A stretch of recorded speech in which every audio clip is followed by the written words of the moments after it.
The amphitheater buzzed with quiet conversation as students filed into their seats. The room was massive, with curved rows of desks rising toward the ceiling. Holographic displays floated in the air, waiting to be activated. This was the most prestigious classroom at the Galactic Institute of Xenolinguistics, and everyone who studied here knew it. Professor Veltaris stood at the center of the room. He was a Quillarian, which meant he had 4 arms and skin that shifted colors based on his mood.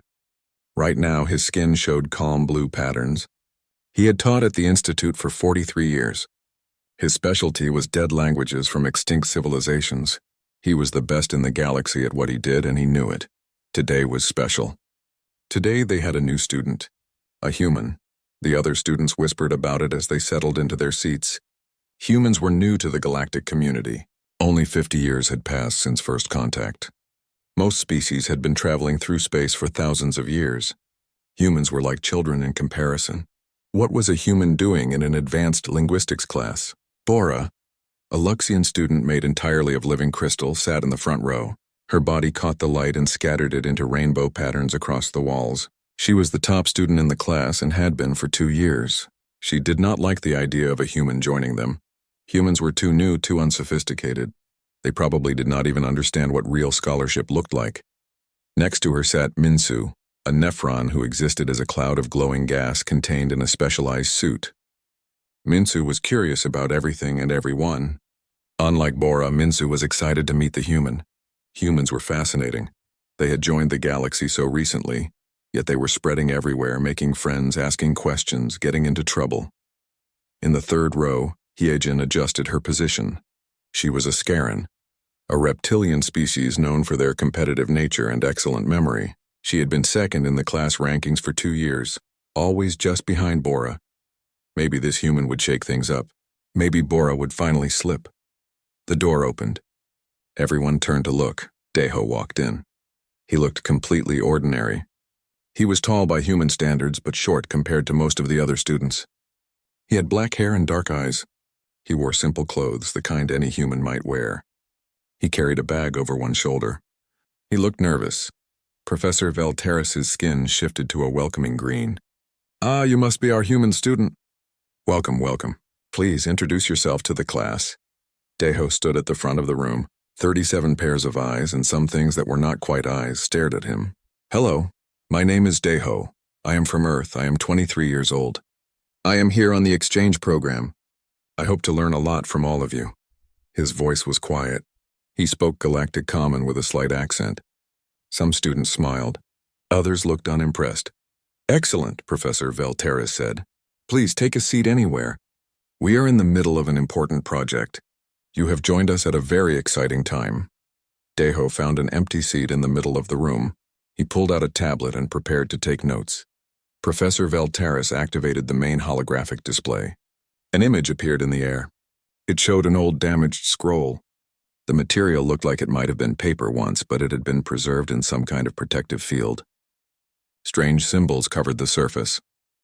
"As most of you know," the professor began, "we have been working on translating the Scroll of the Ancients for nearly 3 years now. This artifact was discovered on a desolate planet in the Outer Rim. The planet showed signs of a massive catastrophe. All life was gone. Cities were empty, but some artifacts remained." Deho looked at the scroll with mild interest.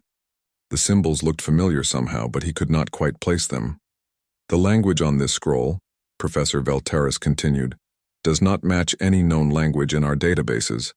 We believe it comes from a civilization that destroyed itself approximately 800 years ago. The complexity of the writing suggests a highly advanced philosophical culture." Bora raised one crystalline hand. "Professor, my team has completed the translation of Section 7. "Excellent. Please share your findings." Bora stood. Her body chimed softly as she moved like wind through glass. She activated her own display. The symbols from the scroll appeared along with her translation below them. "This section," she said proudly, "describes what we believe is the great ritual of purification through heated water and sacred oils. The writer discusses preparing themselves for deep meditation. They mention the sacred oils obtained from a figure called Lavender, possibly a spiritual leader. The ritual seems to have healing properties for the physical form. Specifically mentioned are the joints, which we believe refers to connections between the body and the spirit. Other students nodded appreciatively. Minsu's gaseous form flickered with excitement. Beautiful interpretation, Bora. Hyejin looked annoyed but said nothing. Professor Veltaris's skin glowed with pride. Wonderful work. This confirms our theory that this civilization placed great importance on spiritual and physical harmony. The attention to ritual detail is remarkable. Daeho squinted at the holographic display. The symbols were becoming clearer in his mind. Wait, those were not alien symbols. Those were... Why are you reading my grandmother's diary? He said. The room went silent. Every being in the amphitheater turned to stare at him. Professor Veltaris's skin flashed through several colors rapidly, settling on a confused orange. I beg your pardon? Daeho pointed at the scroll. That is not an ancient sacred text. That is Korean. That is my grandmother's diary. Bora's crystalline form seemed to vibrate with indignation. That is impossible. This language has been confirmed as extinct. This artifact is 800 years old. The artifact might be 800 years old, Daeho said slowly. But the writing is not some dead language. It is Korean. It is from Earth. And that passage you just translated is not about spiritual rituals. Professor Veltaris's four arms crossed in a gesture of skepticism. Young human, I appreciate your enthusiasm, but we have spent 3 years studying this text. We have used the most advanced linguistic analysis tools available. If this were a simple Earth language, our computers would have identified it immediately. Daeho pulled out his tablet. May I approach the display? The professor hesitated, then gestured for him to come forward. Daeho stood next to the hologram. He read the symbols and his expression softened. It says, took a long bath today. Used that lavender soap Junho got me. My joints feel better. The water was hot and nice. I should do this more often. Several students gasped. Minsu's form swirled in agitation. That cannot be right. That is exactly right, Daeho said. He pointed at another section. This part here, where you have lavender as a spiritual leader, that is just lavender. It is a plant. It smells nice. People make soap from it. And Junho is a person's name, probably my grandmother's friend or relative. Professor Veltaris's skin had gone completely pale. But the numerical sequences we found in Section 3, the complex mathematical patterns, those suggested advanced quantum understanding. Can I see Section 3? Daeho asked. The professor pulled it up with a shaking hand. Daeho looked at it and tried very hard not to laugh. Professor, this is a Sudoku puzzle. It is a game. You put numbers in boxes, it is for fun. Bora made a sound like breaking glass. This is ridiculous, he is mocking us, there is no way. Wait, Hyejin interrupted. She had pulled up something on her own tablet. I am running the symbols through the database again, but this time I am including all Earth languages, even the ones not in the main diplomatic database. Her eyes widened. Oh no, he is right, it is Korean. 99.7% match. The room erupted in chaos. Students started talking all at once. Some were laughing, some were angry, some looked horrified. Professor Veltaris stood, frozen, his skin cycling through colors so fast it hurt to look at. Minsu floated over to Daeho. Your grandmother wrote this? I think so, Daeho said. I mean, I would need to read more to be sure, but it looks like her handwriting style. My family showed me her old diaries once. But how did it end up here? Minsu asked. How did it end up on that planet? Daeho shrugged. I do not know. Maybe during the evacuation? When did you say the planet was abandoned? Approximately 800 years ago, Professor Veltaris said quietly. His voice sounded hollow. By the galactic calendar, for humans that would be. The Great Solar Storm, Daeho said. We had to evacuate Earth in 2047. It was chaotic. People grabbed what they could. A lot of physical items got left behind. He looked at the scroll. I guess some of those items survived. Bora was shaking, actually shaking. This cannot be happening. We have published papers on this. Professor, you wrote a textbook chapter on this scroll. The color drained from Professor Veltaris's face completely. He was now a pale, sickly gray. Deho felt bad. He had not meant to cause such a disaster on his first day. "Look, I am sorry. I did not mean to." "No," the professor said. "No, if you are right, then we need to know.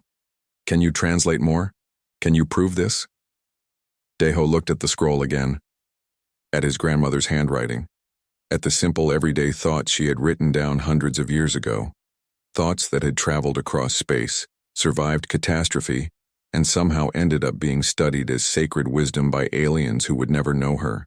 "Yes," he said quietly, "I can translate it for you." And just like that, everything changed. The emergency faculty meeting had been going on for 3 hours. Deho sat in a chair that was designed for someone with a completely different body structure. It was uncomfortable, but he tried not to fidget. Around the long table sat 12 of the most distinguished professors at the Galactic Institute of Xenolinguistics. They were all staring at him. Professor Veltaris looked like he had aged 10 years since yesterday. His skin kept flickering between gray and a muddy brown color. He had barely spoken since the meeting began. Dean Thoros, the head of the institute, was a massive being that resembled a floating brain inside a tank of liquid. His voice came from a speaker at the base of his tank. "Let me make sure I understand this correctly. For 3 years, our most decorated professor has been translating what he believed was an ancient sacred text. Multiple papers have been published. Graduate students have based their dissertations on this work. And you are telling me it is actually a diary about soap?" "Well, not just soap," Deho said. He immediately regretted speaking. "I mean, she writes about other things, too. Her garden, her family, the weather. Normal things." "Normal things," Dean Thoros repeated. The liquid in his tank bubbled. "Professor Veltaris, how many citations do your papers on this scroll currently have?" 743, Veltaris said quietly. "Last time I checked." "And how many of those papers use your translations as their foundation?" "Most of them." Dean Thoros's tank bubbled more violently. "This is a catastrophe." Professor Nalith, a spindly insectoid being, clicked her mandibles together. "Perhaps we should verify the human's claims before we panic. No offense, young one, but you are a first-year student. Professor Veltaris has 40 years of experience." "None taken," Deho said. "I understand. I would want proof too." "Can you translate more of the scroll?"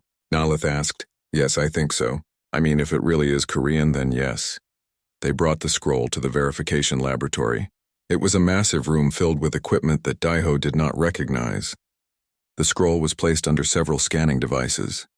Holographic displays showed every line of writing in crystal clarity. Deho stood before the largest display. Behind him, the professors watched in silence.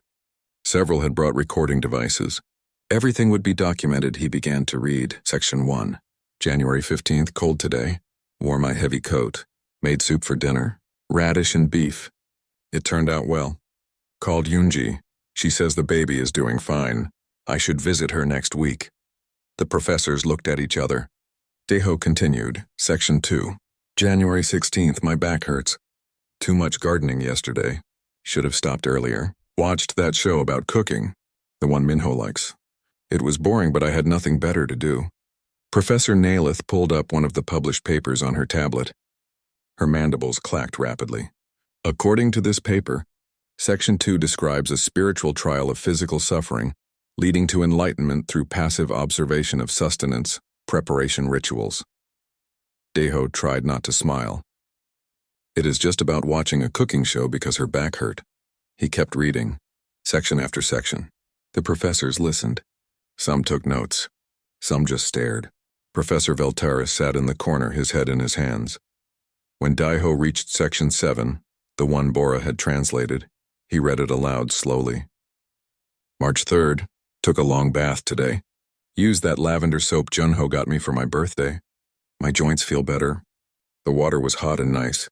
I should do this more often. Maybe twice a week. Dean Thoros's tank went completely still. The great ritual of purification. Just a bath, Deho confirmed. They spent 4 more hours going through the scroll.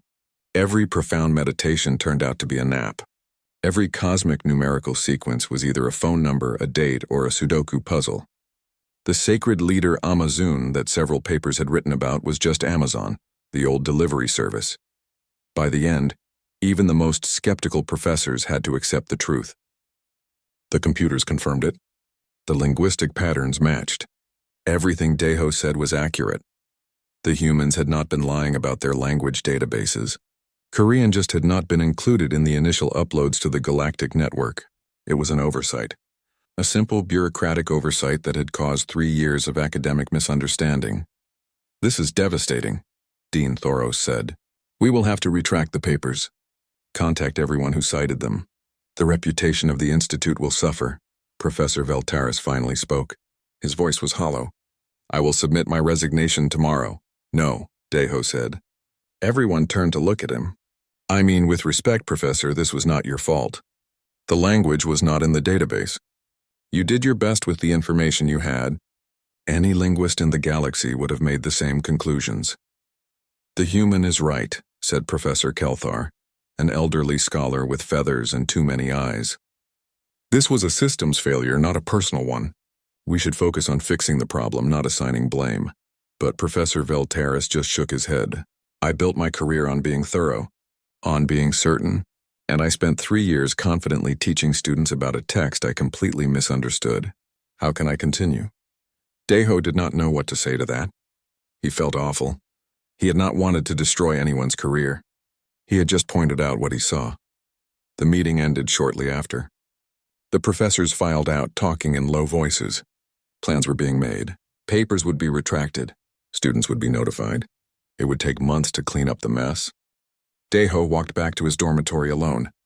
The campus was beautiful at night. 3 moons hung in the purple sky. Bioluminescent plants lined the pathways, glowing softly. It should have been peaceful, but Deho felt sick to his stomach. He found Minsu waiting outside his door. The Nephran's gaseous form pulsed with a gentle blue light. "Are you okay?" Minsu asked. "I think I just ruined someone's life on my first day of school," Deho said. "You told the truth. That is not the same thing." They went inside. Deho's room was small but comfortable. The Institute had done its best to make it human-friendly. There was a bed, a desk, a window looking out over the campus. Minsu floated near the ceiling.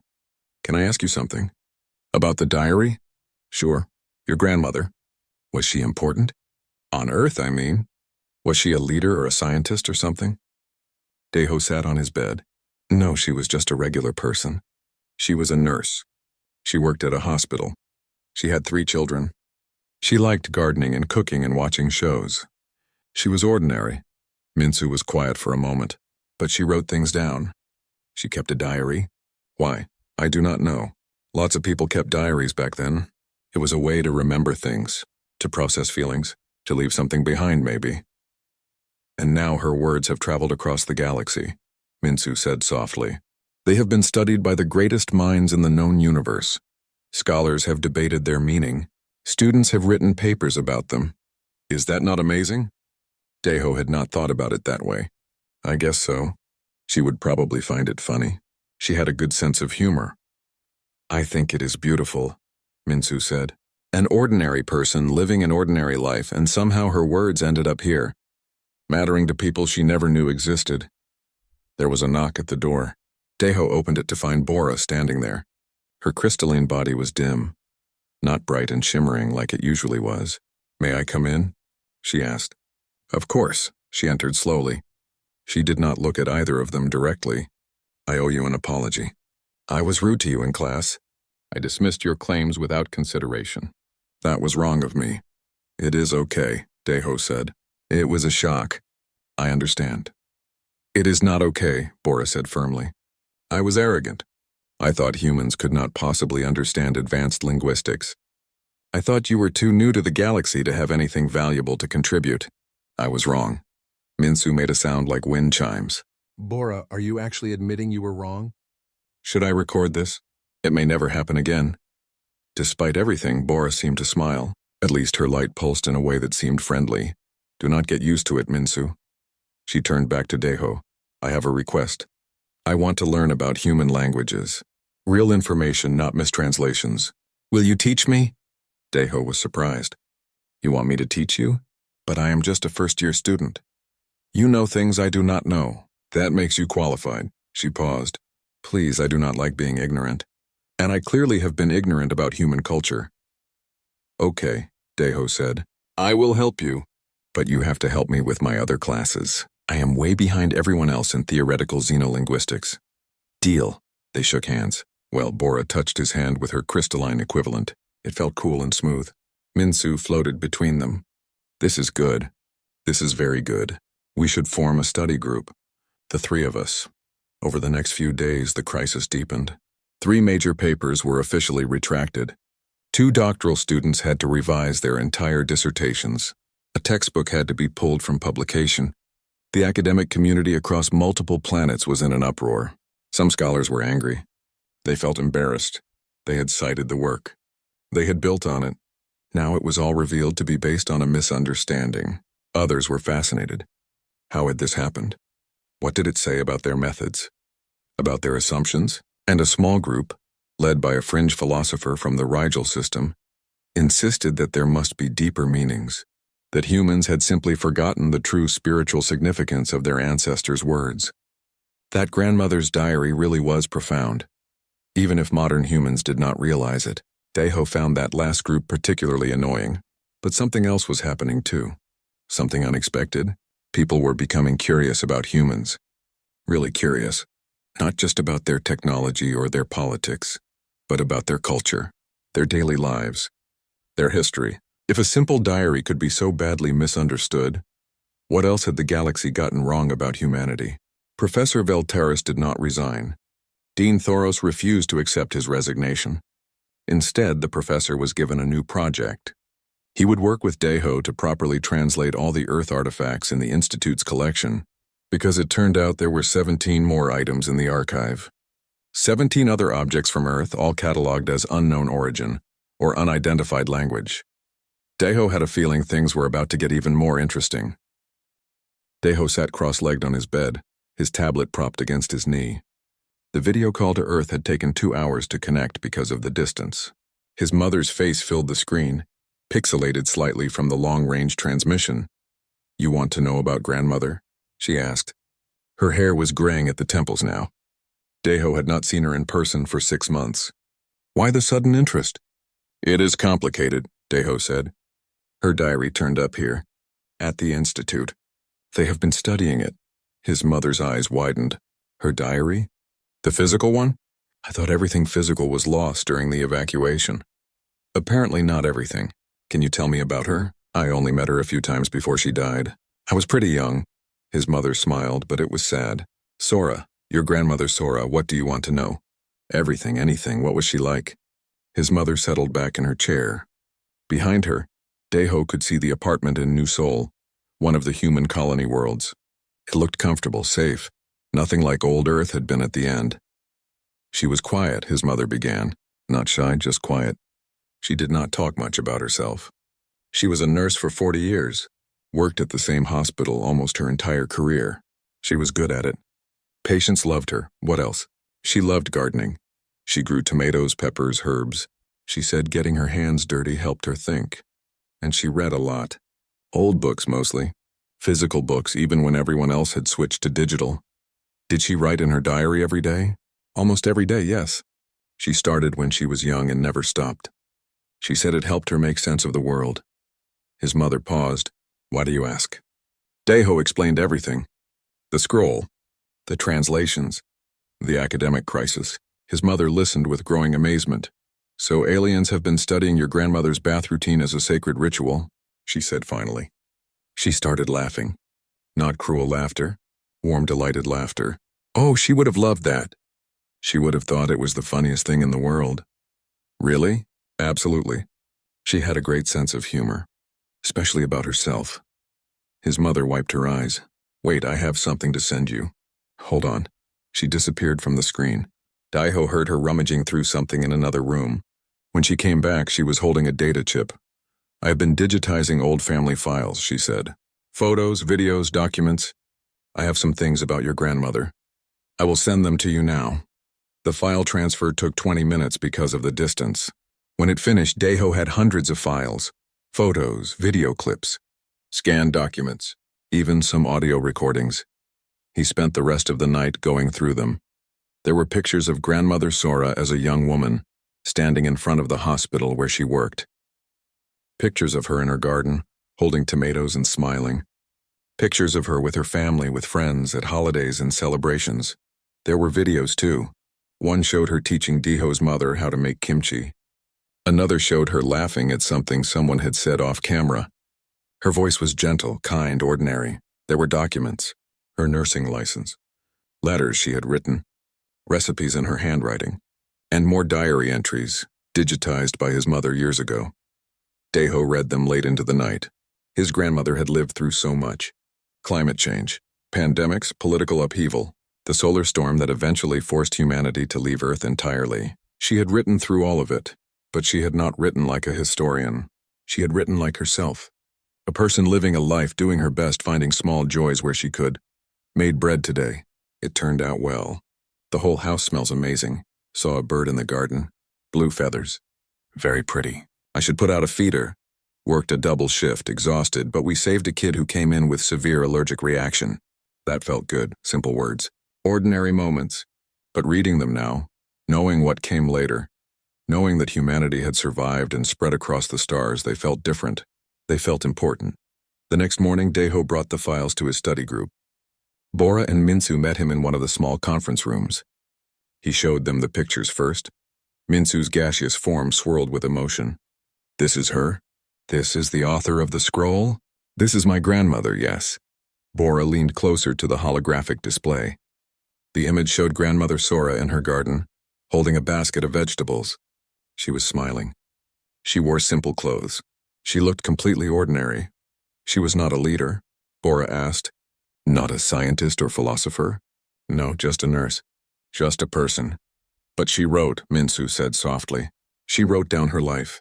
She thought her daily experiences were worth recording. I guess so. They watched some of the videos together. In one, Grandmother Sora was teaching someone how to plant seeds. She spoke slowly, patiently. Her hands were gentle as she demonstrated pressing seeds into soil. Minsu made a sound like wind through leaves.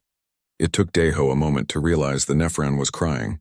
Or whatever Nephrans did that was like crying. Are you okay? Deho asked. I'm sorry, Minsu said. It is just... She's so kind. You can see it. The way she moves. The way she talks. She cared about things. Small things. Bora was unusually quiet. She watched the videos without speaking. When they finished, she said, I owe her an apology too. What? I dismissed her writings as meaningless. But they were not meaningless to her. She lived a whole life. She had thoughts and feelings and experiences, and I called it trivial. You did not know, Deho said. That is not an excuse. That afternoon, Deho had a meeting with Professor Veltaris.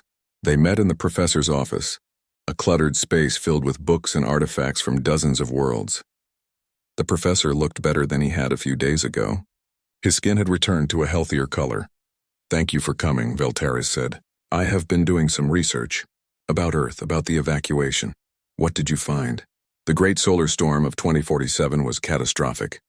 The sun became unstable. Radiation levels made Earth uninhabitable. Humanity had to leave quickly, very quickly, I know. My family was part of the evacuation. Most digital records were saved, the professor continued. But physical items were left behind. People could only take what they could carry. Governments tried to preserve important artifacts, cultural treasures, scientific equipment, but there was no time for everything. And my grandmother's diary got left behind. Not just that. Professor Veltaris pulled up a file on his display. I have been going through our archive records. We have 17 other items from Earth, all found on the abandoned planet, all classified as unknown origin. But now I think they are all from the same time period, all from the evacuation. He showed Deho images, a book, a device, papers, photographs, all carefully preserved in stasis fields. Can you identify any of these? The professor asked. Deho looked through them. This one is a cookbook. I think that is a phone. An old smartphone. These look like official documents. Maybe government papers? A cookbook, the professor repeated. He looked at his notes. We cataloged that as alchemical transformation rituals. Despite everything, Deho had to laugh. Let me guess. You thought recipes were magic spells? The processes seemed mystical, combining ingredients in specific orders to create transformative results. What else would we think? But the professor was smiling now. actually smiling. I suppose we should have considered the simpler explanation. They spent the next hour going through the artifacts. The professor showed Deho the translations his teams had made, the assumptions they had drawn, the papers that had been published. It was all wrong, all of it, but it was also strangely endearing. The professors had tried so hard to understand. They had brought all their knowledge and expertise to bear. They had just been looking at everything through the wrong lens. I have a proposal, Professor Veltaris said. I want to properly catalog these items, translate them correctly, understand them as they were meant to be understood. But I cannot do it alone.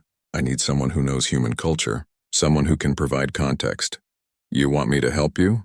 I want you to be my research partner. This would be an official position. You would receive credit for the work. It would count toward your degree requirements. Deho did not know what to say. He was a first-year student. Research partnerships were usually reserved for advanced students. Are you sure? I am still learning. You know things I do not know. That is valuable, more valuable than seniority. The professor's skin shifted to a warm orange. Besides, I think your grandmother would want her diary to be understood correctly. And I want to understand it. Really understand it. Not my interpretation. The truth. Okay, Deho said. I will do it. They shook hands.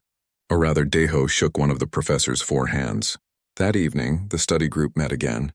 Deho told them about the partnership, about the 17 artifacts, about the work ahead.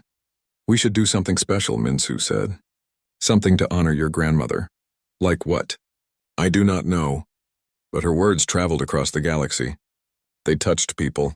They should be remembered properly. Bora had been quiet, but now she spoke. What if we create an exhibition? Show people who she really was, not the mistranslations. The truth. An exhibition? We have her photos, her videos, her words. We could show them. Let people see the real person behind the scroll. Deho thought about it. His grandmother had been private.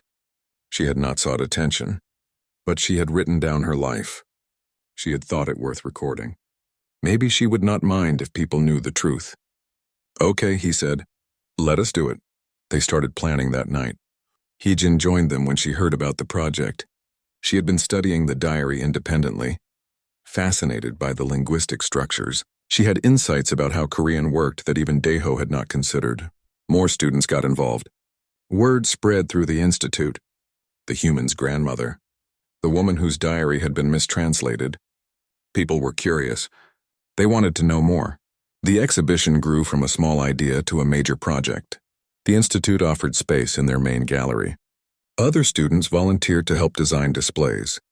Professor Veltaris provided historical context about the evacuation, and at the center of it all was Grandmother Sora, an ordinary woman, a nurse, a gardener, a person who had lived through extraordinary times and written about it in the simplest words. Her legacy was not what anyone expected, but maybe that made it better. The archive was located deep beneath the institute. Deho and Professor Veltaris descended in an elevator that seemed to drop forever. When they finally reached the bottom, they stepped into a vast chamber filled with carefully controlled environmental systems. The air was cool and dry, perfect for preservation. We keep our most delicate artifacts here, the professor explained. Items that require special care. The 17 Earth objects are in Section 7. They walked through rows of sealed containers. Each one held something precious. Ancient texts from civilizations long gone, art from species that no longer existed, fragments of cultures that had disappeared into time. Section 7 was smaller than the others, 17 containers, each labeled with a number and a classification code. Next to each container was a data file with the research that had been done. Professor Veltaris opened the first container. Inside, protected by a stasis field, was a book. The cover showed a picture of food. Pasta, Deho thought. The title was in English. We cataloged this as alchemical transformation rituals, and the professor said. The title translates as 30-minute meals for busy families. Deho picked up the data pad with the research notes. He read the abstract of a paper that had been written about the book. It described the complex symbolic instructions for transforming base materials into sustenance and the mystical significance of time constraints in ritual preparation. It is a cookbook, Deho said. It teaches people how to make dinner quickly when they do not have much time. I know that now, the professor said. His skin flickered with embarrassment. At the time, the precision of the measurements seemed ritualistic. The specific timing seemed sacred, and the images, he gestured at a page showing a finished dish. We thought they were idealized representations of perfect forms. Like religious icons. They moved to the next container. Inside was a stack of papers held together with a clip. Deho recognized the format immediately. Homework, he said. Math homework. This kid was learning multiplication. The research notes described it as advanced quantum calculations. Performed by apprentice scholar, someone had written an entire paper analyzing the teaching methodology of the ancient masters based on the teacher's correction marks in red ink. Container 3 held a book with a picture of 2 people embracing on the cover. Hearts decorated the edges. The title proclaimed it was about a duke's secret passion. Mating philosophy and bonding theorems of Professor Veltaris read from the catalog. He looked at Deho. I am afraid to ask. It is a romance novel, Deho said, trying not to laugh. People read them for fun, for entertainment.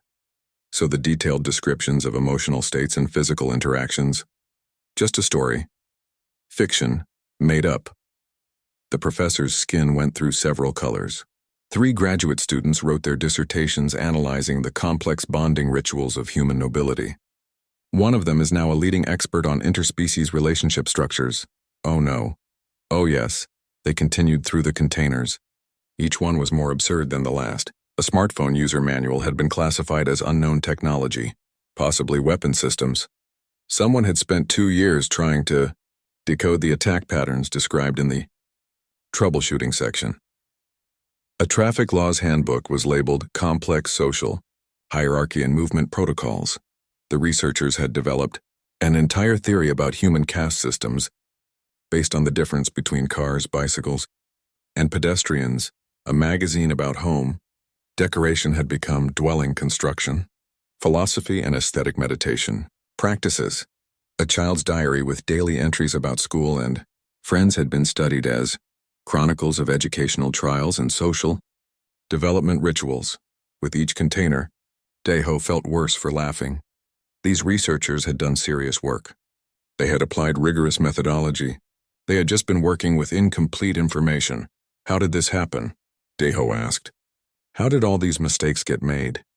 Professor Veltaris sat down on a bench. He looked tired. Perspective, context, assumption.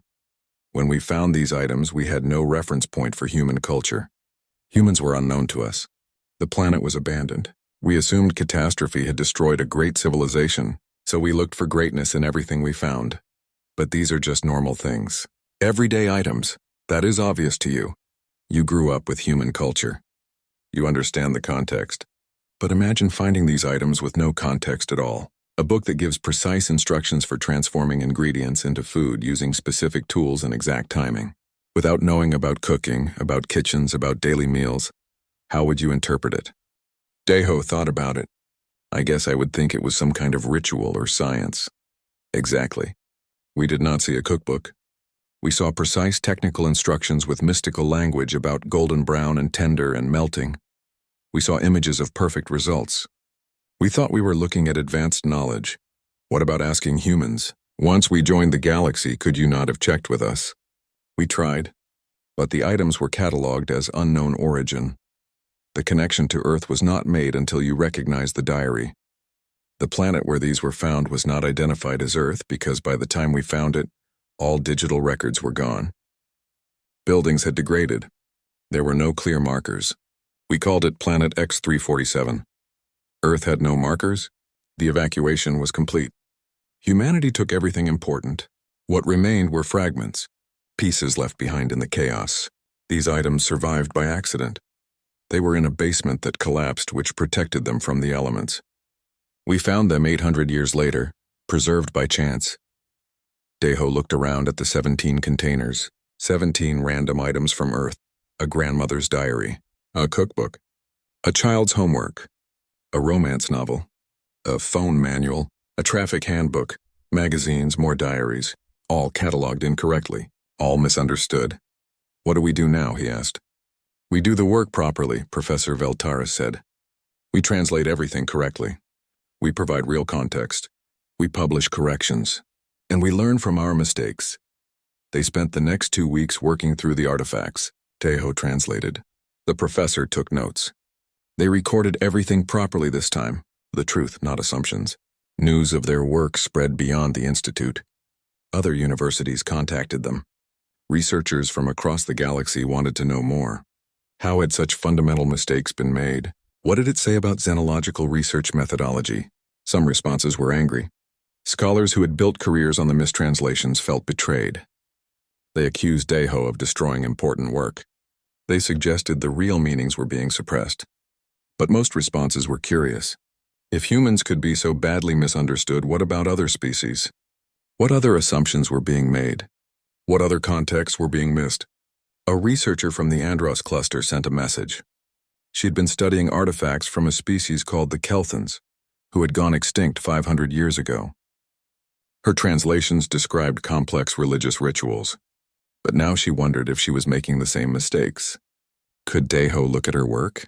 A professor from the Orion Institute sent samples of an ancient war chronicle from a dead civilization. After Tejo looked at it, he gently explained it was actually a sports commentary. Someone had been writing about their favorite football team. More requests came. Dozens, then hundreds. Everyone wanted their work checked. Everyone wanted to make sure they were not making the same mistakes. Tejo could not handle it all alone. He recruited other human students from across the galaxy. They formed a network, the Human Context Advisory Group, they called it. They helped researchers understand Earth artifacts properly. The work was exhausting but important, and it was changing how the galaxy thought about archaeology and xenology. Context mattered. Cultural understanding mattered. You could not just apply your own framework to someone else's culture and expect to get the truth. At the Institute, Hijin was developing a new theoretical framework. She called it comparative misinterpretation theory. The idea was simple.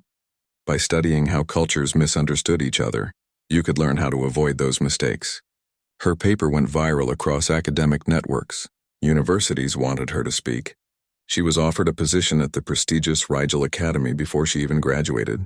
Bora threw herself into learning about human culture. She studied Korean, Japanese, Hindi, Arabic, Spanish, Swahili. She wanted to understand as many human languages as possible. She started a project comparing how different alien species misinterpreted different human cultures.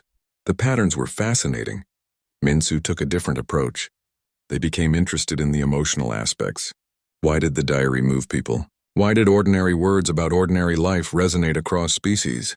They started studying human literature, art, music, looking for the universal elements that transcended cultural boundaries. The study group expanded. More students joined. They met twice a week to discuss their findings.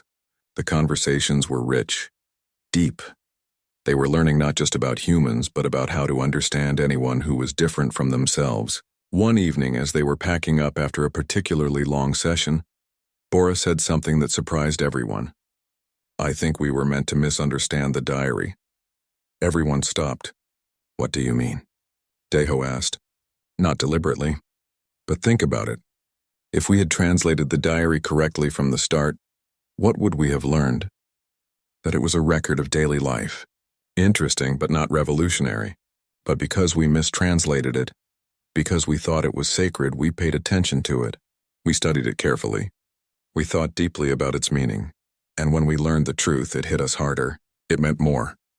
Minsu's form swirled thoughtfully. So the mistake was necessary for the lesson? Maybe. Your grandmother wrote about taking baths and planting gardens and watching shows. Normal things. But because we thought they were sacred rituals first, when we learned they were just normal things, we understood something important. That normal things can be sacred. That ordinary life has value. Tejo had never thought about it that way. My grandmother would probably still think it was funny. Oh, absolutely, Bora said. But she would also probably be pleased that her words made people think. Even if they were thinking the wrong things at first. They laughed together. It felt good. The crisis that had seemed so terrible a few weeks ago had turned into something else. Something valuable. But there was still more work to do. The Institute was planning a major conference. Scholars from across the galaxy would gather to discuss the implications of the mistranslations, to present new methodologies, to learn from the mistakes. And at the center of it all would be Grandmother Sora's diary, the spark that started everything. The ordinary words that changed how the galaxy thought about understanding others. Deho had been asked to give a presentation, to explain his grandmother, to help people understand not just what she wrote, but who she was, why her words mattered. He was terrified, but he was also ready. This was important. Not just for academics, for everyone. For every species trying to understand every other species in a galaxy full of differences, the work was just beginning. The grand auditorium of Thessera Prime could hold 100,000 beings. Today it was completely full. Deho stood backstage trying to control his breathing. Through the curtain he could see the crowd. Thousands of different species, all gathered to hear about his grandmother's diary. The conference had been broadcast to 17 star systems. Millions more were watching from their home planets. This was the biggest academic event in decades, all because of a simple misunderstanding. "You're going to do great," Minsu said. Their gaseous form floated beside him, pulsing with calm blue light. "I'm going to throw up," Deho said. "Very human of you," Bora said from his other side. Her crystalline body chimed softly, but also unnecessary. "You know this material better than anyone. Just tell them about your grandmother. That is what scares me. What if I get it wrong? What if I do not explain her properly?" Professor Veltaris approached. He was wearing formal academic robes, all four arms decorated with symbols of his rank. "You cannot get it wrong. She was your grandmother. Whatever you say about her will be true." The introduction was starting. Dean Thoros was speaking, his voice amplified across the massive space. He talked about the importance of context in xenological studies, about the dangers of assumption, about how one human student had changed everything. Then it was time. Deho walked onto the stage. The lights were blinding. The crowd went silent. He could feel 100,000 beings watching him, millions more across the stars. He stood at the podium, took a breath, began to speak. "My grandmother's name was Kim Sora. She was born in 2015 and died in 2098. She lived for 83 years. For most of that time, she was a nurse at a hospital in Seoul. She had 3 children. She liked gardening and reading and watching cooking shows. She was ordinary." The holographic display behind him showed a picture of Grandmother Sora in her garden, smiling. When Professor Veltaris and his team found her diary, they saw something sacred, complex rituals, deep philosophy, ancient wisdom. They were wrong about the details, but maybe they were not completely wrong. Deho activated the next display. It showed a page from the diary, the original Korean and his translation side by side. This entry is from March 2045, 2 years before the evacuation. She writes, "The weather is getting worse. Storms every week now. Power was out for 6 hours today. Made dinner on the camping stove. Radish soup. It was good. Yoonji called. She is scared. I told her we would be okay. I hope I was right." He paused. Let the words sink in.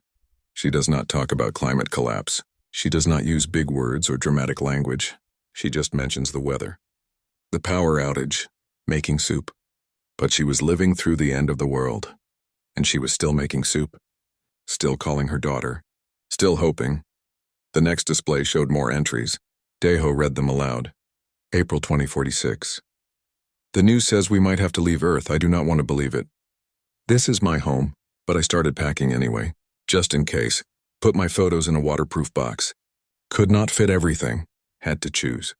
That was hard. June 2046. Worked a triple shift. Hospital is overwhelmed. So many people sick. So many scared. I am tired. But I keep going. Someone has to. January 2047. They announced it today. We are leaving. All of humanity. The whole planet. It does not feel real. I am too old to start over on a new world. But what choice do we have?" Deho's voice caught. He had read these entries before, but speaking them aloud to this massive audience made them feel different, more real. "My grandmother wrote this diary during the worst time in human history. Our sun was dying. Our planet was becoming uninhabitable. We had to leave everything behind and hope we could survive in space. It was terrifying. But she did not write about terror. She wrote about soup. And packing boxes. and going to work, because that was what she could control. Those small things, those ordinary things. The holographic display changed. Now it showed a video. Grandmother Sora in her kitchen, teaching someone how to make kimchi. Her hands moved surely, confidently. She smiled as she worked. When the professors studied her diary, they thought her rituals were sacred. The bath, the garden, the careful preparation of food. They were right. Those things were sacred to her. Not because they were magical or mystical, but because they were normal. Because they were what made life worth living even when everything was falling apart. Deho looked out at the crowd. He could see beings from hundreds of species. Some had eyes. Some did not. Some had faces he could read. Others were completely alien to him, but they were all listening. You asked me to explain what the diary means. I think it means that ordinary life is extraordinary. That small acts of care and kindness and persistence matter. That making soup for your family when the power is out is just as important as any grand gesture. Maybe more important. He showed more entries. Later ones now. From after the evacuation, May 2047. On the colony ship now, everything is metal and recycled air. I miss the garden. I miss the sky. But there are children here who have never seen Earth. I am teaching them about plants, about growing things. They are excited. That helps. September 2047. Arrived at New Sol. The planet is strange. The sun is different. The gravity is different. But the soil is good. I planted seeds today. Tomatoes, peppers, herbs. They might not grow. But I had to try. March 2048. The seeds grew. I have tomatoes. Real tomatoes. I cried when I picked the first one. Gave it to a family with children. They needed it more than me. The look on their faces was worth everything. Deho's eyes were wet now. He did not try to hide it. She kept writing until she died. 50 more years of entries. She wrote about her new life on New Sol, about her children and grandchildren, about the community she built, about the garden she grew. She never went back to Earth. None of the first generation did. Earth was abandoned, but she carried Earth with her. In her memories, in her seeds, in her diary. The display showed a final image. Grandmother Sora as an old woman surrounded by family. Her garden visible behind her, lush and green. She was smiling. The professors thought they were studying ancient wisdom. They were, just not the kind they expected. My grandmother's wisdom was simple. Keep going. Find joy in small things. Take care of each other. Plant seeds even when you do not know if they will grow. That is how humanity survived. Not through grand plans or amazing technology. Through people like my grandmother doing ordinary things with extraordinary persistence. Deho stepped back from the podium. The crowd was silent for a long moment. Then someone started clapping. Then another. Then everyone. The sound was overwhelming. 100,000 beings applauding. But Deho was not looking at the crowd. He was looking at the picture of his grandmother, smiling in her garden. "Thank you," he whispered. The rest of the conference was a blur. Presentations from other researchers. Discussions about methodology. Announcements of new protocols for xenological research. The Institute established the Kim Sora Chair of Human Cultural Studies. Deho was offered the position, though he would not officially start until after he graduated. But the most important moment came 3 days later. It was quiet, private, just the study group gathered in their usual meeting room. "I have been thinking," Heejin said, "about what makes something meaningful. We thought the diary was meaningful because it was ancient and mysterious. But it is actually more meaningful now that we know the truth." "Why?" Minsu asked. "Because it is relatable. Your grandmother was not a hero or a leader. She was a person, like us, doing her best. And if her ordinary life mattered, then maybe our ordinary lives mattered too." Bora nodded. Her light pulsed thoughtfully. "Every species here has its own version of your grandmother. Ordinary people living through hard times. Making soup. Planting gardens. Going to work.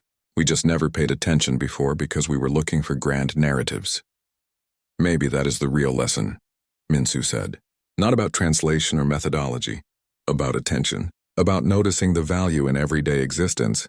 Deho smiled. "My grandmother would like that you are all thinking about this. She always said the little things mattered most."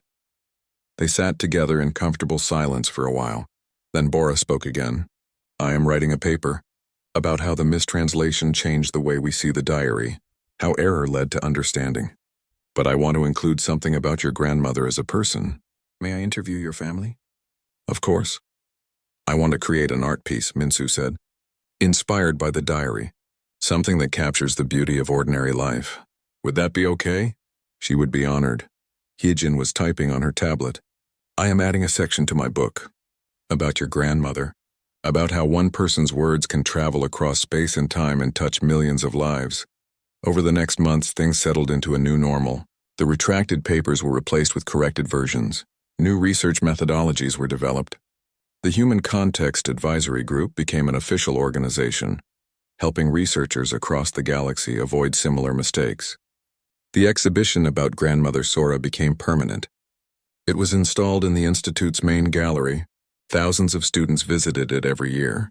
They saw her pictures, watched her videos, read her words, learned about her ordinary, extraordinary life. Daeho finished his first year at the Institute at the top of his class. He continued working with Professor Velteris. They became close friends. The professor even visited Earth once to see where Grandmother Sora had lived. He stood in her old garden, now maintained as a memorial, and wept. I wish I could have met her, he said.